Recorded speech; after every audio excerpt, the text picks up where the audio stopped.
Ayun guys, merong Pares Avenue dito guys sa may open canal.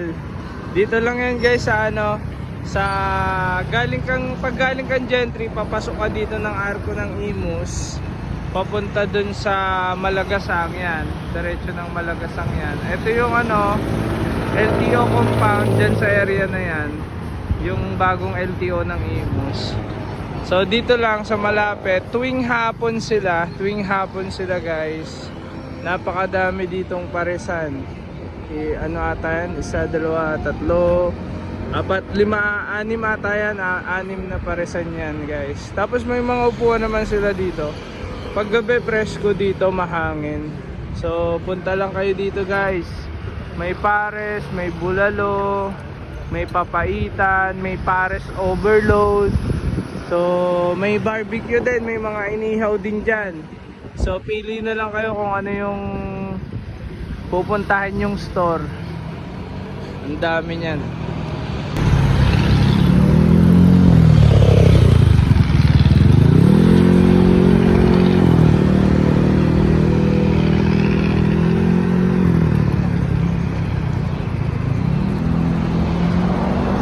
And guys, nakita nyo naman, napakadaming parasan dito. And habang naghihintay ako ng ano, nag-order kami ng barbecue, nagpapaihaw kami, nagbibideo na ako. Ayan, tapos ayun yung pinaka last guys. Ayan, nasa dulo. So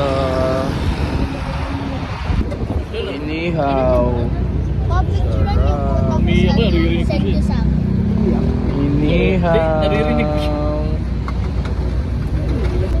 Ayan yung bulalo guys.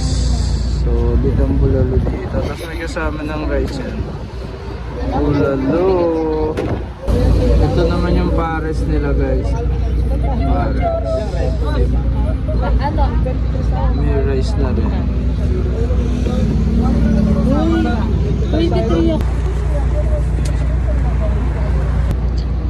Tara, kain guys. Kain tayo.